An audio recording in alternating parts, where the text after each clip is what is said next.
Shalom, welcome to Up Close and Personal Podcast with me Rebecca Masih from Menara Doa Jakarta.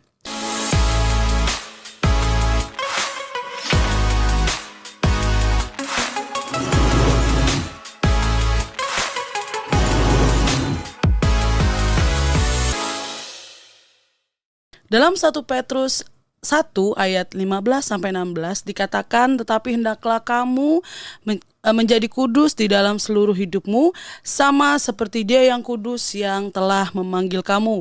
Sebab ada tertulis, kuduslah kamu sebab aku kudus. Sebagai pengikut Kristus harusnya kita hidup kudus, sama seperti Kristus yang adalah kudus. Dalam perjanjian lama, kudus diartikan dalam bahasa Ibrani yaitu kadas, yang berarti dipisahkan untuk keperluan khusus atau tujuan khusus yang berkaitan dengan rencana Tuhan. Sedangkan dalam perjanjian baru, dalam bahasa Yunani disebut hagiasmos, yang berarti terpisah dari duniawi dan dari yang tercemar. Kekudusan adalah hal yang mutlak dalam kehidupan kekristenan kita. Masih bersama dengan narasumber kita, Pastor Elke Wijanarko. Shalom Ibu. Shalom Beka, shalom semuanya. Iya Bu, seperti yang di atas tadi ya, kekudusan adalah hidup kudus dan hal yang harus kita lakukan kalau kita mengakui kita adalah pengikut Kristus gitu ya. Tapi sepertinya gitu ya, banyak yang masih belum mengerti nih Bu ya, arti daripada kekudusan itu. Yang main asal sebut aja ya, kuduslah Tuhan, hidup kudus, tetapi tanpa tahu dan mengerti kekudusan itu seperti apa sih? Nah itu bagaimana tuh Bu? Ya, kekudusan itu adalah sifatnya Allah Bapa ya. Karena Dia adalah Maha Kudus, dan memang kekudusan itu hanya dimiliki oleh Allah Bapa. Tentunya ketika saya berkata Allah Bapa ini pasti di dalamnya anak-anak dan Roh Kudus. Ya. Nah, ketika manusia diciptakan pertama kali, ya ini harus kembali ke situ. Kenapa? Setiap perjalanan hidup kita memang harus kembali kepada asal daripada Tuhan Allah Bapa menciptakan. Ya. Sebetulnya pada saat penciptaan pertama, kita ini diciptakan sudah dengan rupa dan gambar dan image yang sama. Image di sini termasuk juga karakter kudus itu. Ya. Karakter kudus itu juga ada di manusia yang diciptakan oleh Allah Bapa ini. Nah, kita tahu pada waktu manusia pertama diciptakan itu tanpa selai pakaian. Yeah. Nah, disitulah holiness, disitulah kekudusan. Ya. Yaitu ketika dia tanpa menutupi, ada yang menutupi tubuh yang diciptakan pertama kali oleh Allah Bapa itu adalah tubuh kemuliaan. Tubuh yang penuh kemuliaan. Kemuliaan berarti penuh kekudusan. Nah, yang membuat manusia itu hilang kemuliaan Allah Bapa adalah dosa. Akibat mereka, manusia pertama jatuh dalam dosa, maka segala kekudusan Allah Bapa itu, kemuliaan Allah Bapa itu hilang lenyap langsung. Sehingga mereka, kita tahu ceritanya, mereka menjadi malu. Karena mereka melihat, matanya terbuka dan mereka melihat bahwa mereka ternyata telanjang. Padahal di dalam ketelanjangan mereka, yang pertama kali mereka diciptakan, tidak ada malu, tidak ada rasa malu. Ya. Nah, di sini kekudusan yang sesungguhnya sebetulnya ada di dalam kehidupan kita, ada di dalam kita ini sebagai ciptaan Allah Bapa, yang menghilangkan dosa. Yeah. Nah, makanya ketika kita saat ini ya berjalannya waktu, baik setiap pribadi, ada yang sudah mengenal Tuhan Yesus kembali atau ada yang belum, ya. Nah, yang sudah mengenal Tuhan Yesus kembali, tentunya Roh Allah yang Maha Kudus itu kembali memenuhi hati. Nah, Roh Allah yang Maha Kudus itu kalau memenuhi hati, pikiran hati, nah itulah kekudusan. Karena Roh Allah itu yang Maha Kudus, kalau sudah kembali lagi memenuhi kita, disitulah kekudusan yang sesungguhnya. Ya, bisa mengerti ya, ketika manusia jatuh dalam dosa, kekudusan Allah itu keluar, hilang. Karena yang kudus, Maha Kudus tidak bisa hidup dengan yang najis. Roh iblis masuk dalam manusia dan menjadikan sesuatu yang najis dalam tubuh manusia, dalam hidup manusia. Dan Roh Allah itu keluar meninggalkan. Nah, maka kehidupan manusia sudah tidak kudus lagi, sudah tidak holy lagi. Ya, terus berjalan. Nah, dengan tidak kudus ini, maka Pikirannya timbul kejahatan, hatinya muncul kejahatan. Nah, itu tidak kudus. Itu hilang kekudusan. Di dalam kekudusan kemuliaan Allah Bapa tidak ada kejahatan, tidak ada iri hati, tidak ada kesombongan, semuanya tidak ada. Semuanya adalah sifat karakter ilahi itu, yang adalah holy, kudus. Nah, itu hilang. Nah, makanya Tuhan Allah Bapa jadi terpisah. Kita yang masih dalam dosa itu terpisah dengan Allah Bapa yang Maha Kudus. Nah, tentunya Tuhan Allah Bapa tidak mengendaki hal tersebut terpisah selama-lamanya. Makanya Dia mengutus anaknya untuk datang untuk menyelesaikan pekerjaan yang pertama kali Dia sudah kerjakan untuk diselesaikan. Supaya kembali lagi manusia ini menjadi satu lagi di dalam kekudusan bersama dengan Allah Bapa. Bagaimana caranya? Yaitu menerima Yesus Kristus sebagai Tuhan dan Juru Selamat. Ketika setiap orang menerima Yesus Kristus, mengakuinya sebagai Tuhan dan Juru Selamat, maka roh Allah Bapa yang Maha Kudus itu, yaitu Roh Kudus itu sendiri, roh Tuhan Yesus masuk menguasai kita, menguasai pikiran, perasaan, dan kehendak kita. Walaupun kita masih memakai pakaian ini, katakanlah kita masih memakai pakaian yang masih kotor ini, ya, tubuh yang masih ada dagingnya dan terisap dosa. Ini tidak bisa lepas. Tetapi yang terpenting adalah kemuliaan Allah Bapa itu kembali lagi menguasai kita. Sehingga pikiran kita jadi sama seperti Allah Bapa, kudus, holy. Yang dipikirkan apa? Seperti yang ada di Filipi, yaitu yang kudus, yang mulia, yang patut dipuji, yang sedap didengar, segala kebajikan, pokoknya semua yang indah.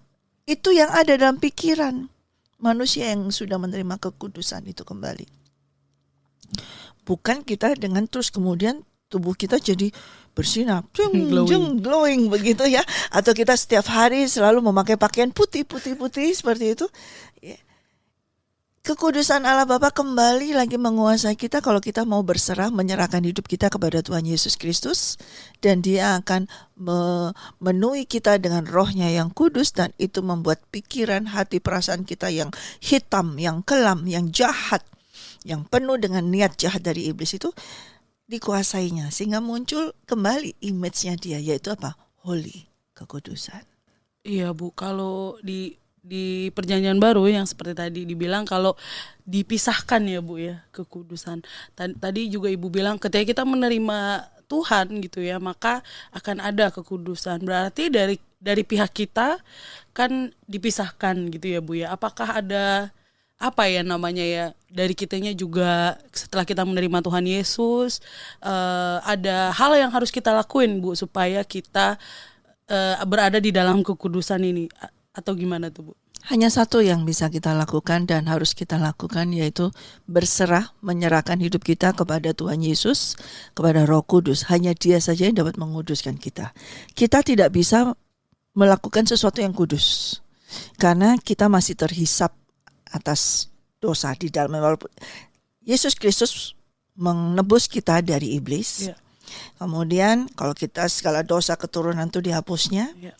Dan dengan demikian kita dipenuhi Roh Kudus sehingga kita tidak lagi dikuasai oleh iblis, ya. Kita menyerahkan pada Yesus dan kita terus-menerus ya bergaul terus-menerus dengan Roh Kudus. Bergaul terus-menerus dengan Roh Kudus sehingga kebiasaan yang lama ini, yang jahat ini tentunya sudah tidak kita lakukan lagi, ya.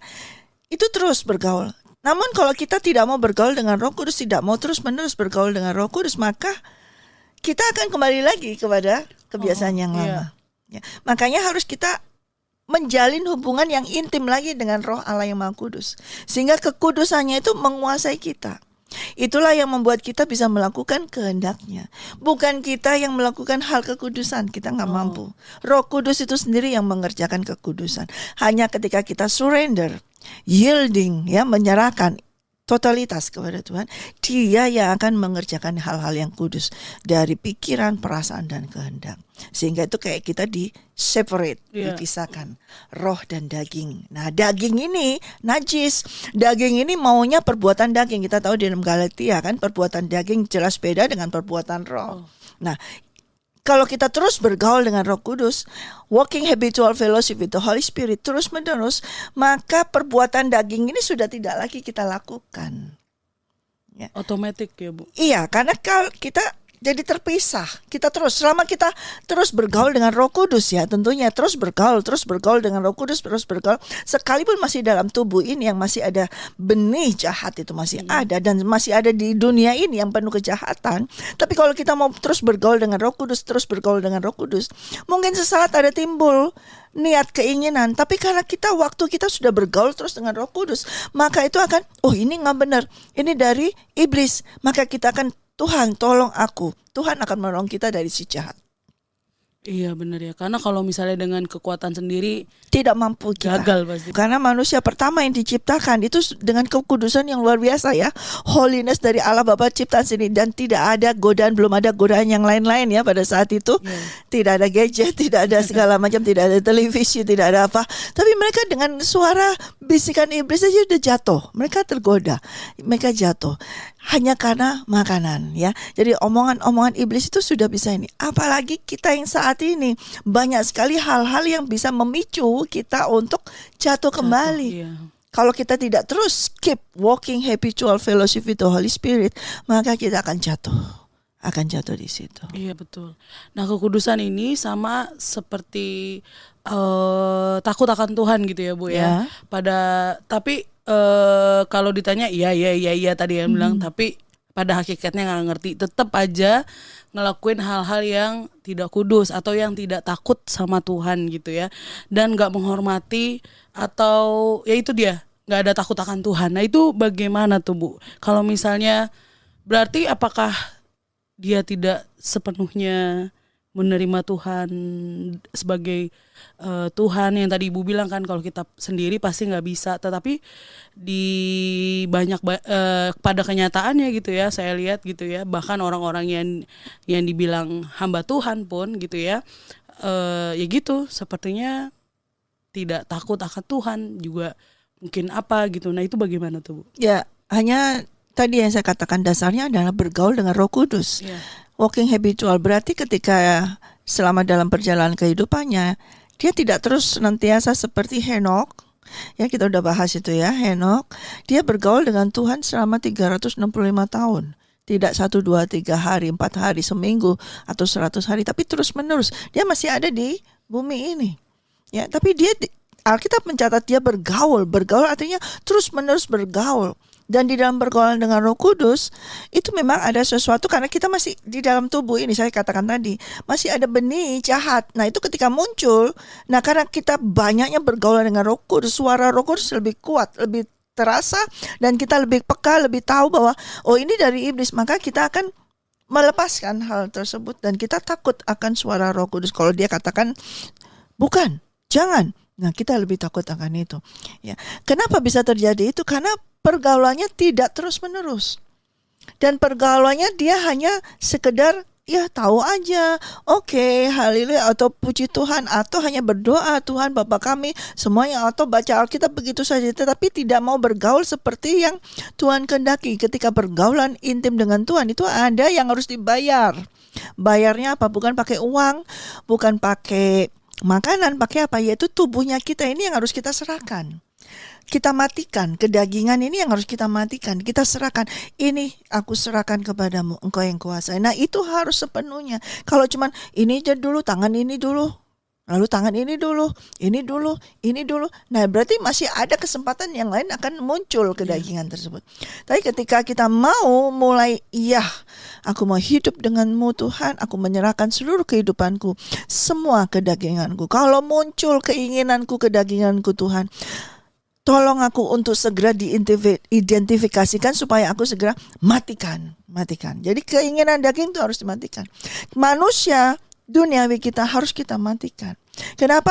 Seperti tadi dikatakan oleh BK, karena dia tidak mematikan.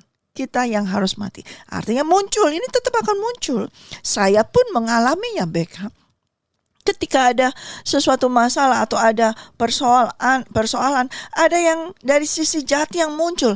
Enaknya begini aja, biar gini. Nah, tetapi karena saya terus, Tuhan saya katakan bukan begitu dan tidak dari aku. Oh, ampuni saya Tuhan. Kalau tadi sempat ada pikiran pikiran seperti ini, ampuni saya, segera langsung. Seperti itu. Ada godaan untuk misalnya seperti sudahlah menyerah aja, sudah deh capek seperti ini, itu ada seperti itu. Tapi karena Roh Kudus yang menguasai hidup saya dan saya lebih dengar akan Dia, iya, itu hanya kedagingan saya. Itu hanya suara manusia kedagingan saya. Ampuni saya Tuhan. Saya mohon ampun. Nah segera ketika itu lakukan, berarti saya mematikan keinginan daging. Itu keinginan dagingnya. Keinginan daging yang harus saya matikan. Nah itu bagian yang kita. Waktu menyerahkan hidup kita kepada Tuhan termasuk dengan mematikan keinginan daging. Itu bagian kita. Selanjutnya Roh Kudus yang berkuasa. Iya, bagian kita mematikan keinginan daging itu Dengan cara menyerahkan. Iya. Gimana gitu. Ya, sometimes masih suka sleep gitu ya, tetapi tadi yang Ibu bilang gitu ya, memberikan kepada Tuhan seluruhnya gitu ya, bukan kelingking dulu. Iya, kadang saya pernah dengar ada nggak apa-apa perubahan itu sebentar sedikit gitu katanya, mulai dikit. Tidak ada namanya repentance, pertobatan tuh langsung 180 derajat. Kalau cuma separuh dulu, 10 derajat dulu, 15 derajat dulu, baru 45 derajat, baru ini, itu akan kembali dengan sendirinya. Dan Tuhan memberikan rohnya untuk membuat kita mengaku, ya Tuhan aku bertobat. Itu 180 derajat. Bukan separuh-separuh. Nggak apa-apa nak, nanti aja kamu besok bertobat lagi. Tidak, tapi langsung repent. Oh ya, itu 100. Kemudian kita berjalannya itu yang mulai step by step. Naik tangga. Nah itu, berjalan menuju ke arah Tuhan. Itu yang per step.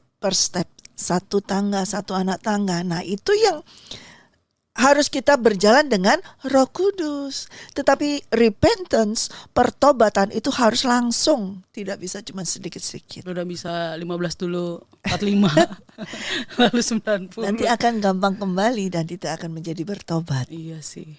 Berarti memang harus langsung gitu ya, Bus. 90 derajat. 180 derajat kembali, kemudian berjalan, walking habitual.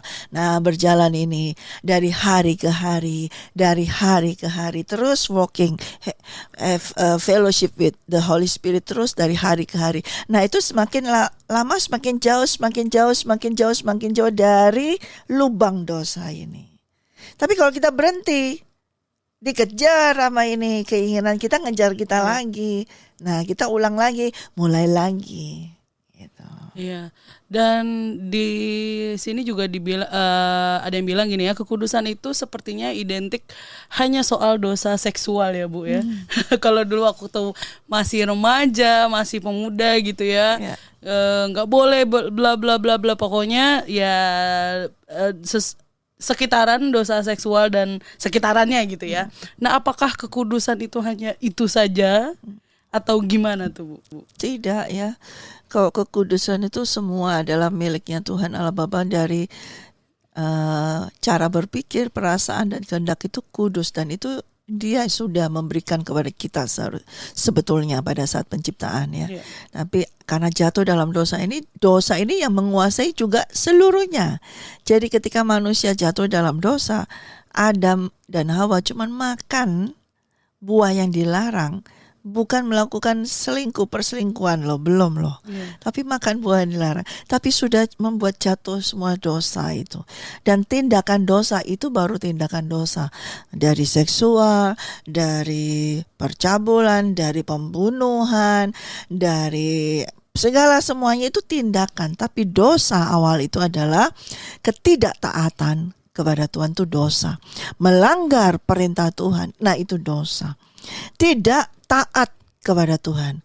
Dosa daripada Adam dan Hawa adalah tidak taat kepada Tuhan. Dia melanggar perintah Tuhan. Bukan hal makannya, itu tindakannya. Tapi dosanya adalah ketidaktaatan daripada manusia pertama ini atas perintah Tuhan. Itu dosa. Ya. Tindakannya adalah dengan dia makan. Nah, sama. Itu pada saat makan. Nah sekarang ini berkembangnya dengan waktu, sama waktu ketika manusia itu juga berkembang banyak sampai dengan waktu sampai Sodom dan Gomora itu semua. Ya itu mereka mulai tindakannya ada macam-macam, ada pembunuhan sudah terjadi pertama, yaitu Kain dan Habel. Nah itu sudah tindakan daripada dosa. Ya, terus menerus pembunuhan, pencurian, penipuan, kemudian seksual. Nah, sudah karena iblis sudah merasuk menguasai seluruh manusia ini, isinya cuma jahat doang. Isinya melakukan hal-hal yang disukai iblis, bukan hal-hal yang disukai daripada Tuhan Allah Bapa. Nah, itulah dosa. Jadi dosa sebetulnya bukan hanya soal segala seksual atau percabulan, itu tindakan. Dosa yang sesungguhnya adalah ketidaktaatan, yaitu melanggar perintah Tuhan, tidak taat, tidak menghormati, tidak takut akan Tuhan. Dan dosa yang sifat yang diturunkan langsung oleh iblis adalah sombong kepada manusia. Itu dosa. Jadi sombong walaupun tidak melakukan percabulan, perceraian, kemudian perselingkuhan, tapi sombong, itu dosa. Nah, itu dosanya iblis malah justru yang paling besar. Akar dari segala dosa adalah sombong. Karena Lucifer adalah sombong.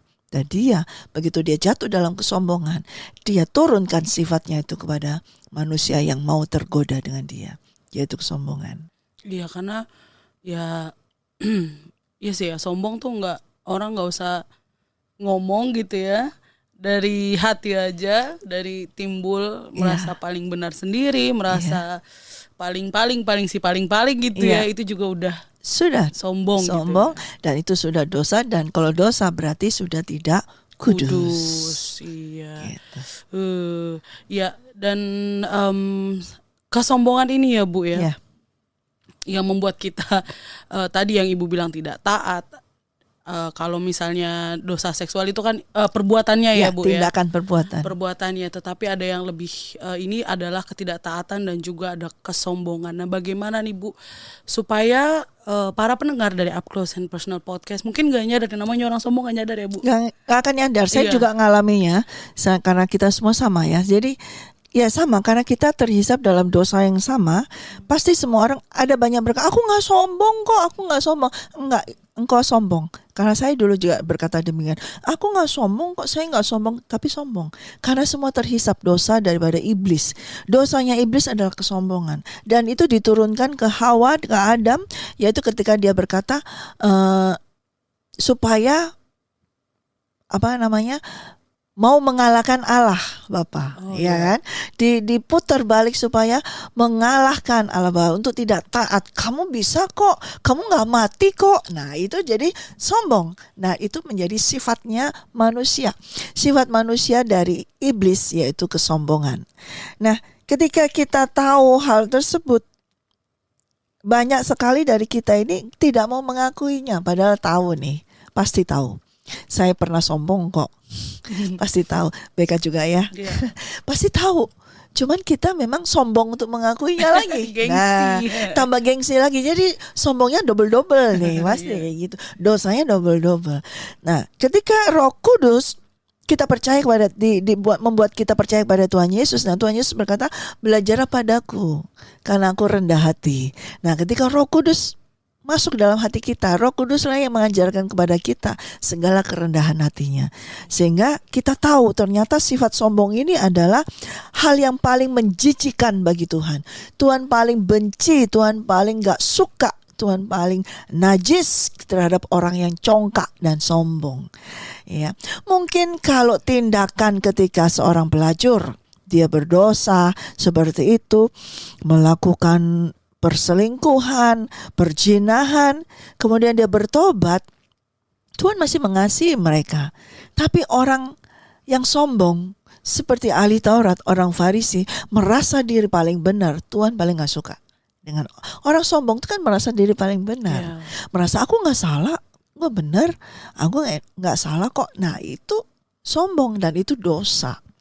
Lebih baik kamu jatuh dalam dosa tindakan, ya, kemudian ketika ditegur, oh ya Tuhan, ampuni saya Tuhan, memang saya salah, saya berdosa, saya hina sekali dosa, ampuni saya. Dan Tuhan mengampuni dosa kita.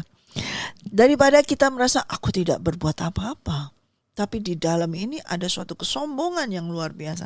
Tidak berzina, tidak selingkuh, tidak merokok, tidak meminum, tidak mencuri, tidak menipu, tapi di dalamnya sombong, ada kesombongan. Ya kan? Kalau nggak ada gue nggak akan terjadi deh. Nah, misalnya gitu, ya. itu lebih besar dosanya daripada seorang pelacur. Iya. Karena dia tidak tahu waktu dia melakukannya. Banyak hal yang bisa membuat dia melacurkan diri. Ada kebutuhan uang, kebutuhan segala yang dia tidak tahu dan tidak ada yang menolong. Tapi ketika ada diberitahukan bahwa Tuhan mengasihimu dan dia bertobat, Tuhan menerima. Tapi orang sombong ini sukar sekali untuk bertobat. Jadi kalau saya hari ini ada di sini, saya bersyukur karena dari seorang sombong ini masih diberi kasih karunia oleh Tuhan, sehingga saya bisa mengakui kesombongan saya dan saya serahkan kesombongan saya kepada Tuhan. Saya bilang, Tuhan, saya nggak sombong. Kamu sombong, Tuhan berkata. Saya nggak sombong, kamu sombong. Dan ketika Tuhan menyatakan kesombongan saya, dia waktu doa ya, tangan Tuhan itu mengambil sesuatu dari dalam tubuh saya dan seperti nanah seperti itu, dan itu sangat menjijikkan karena Tuhan sangat jijik.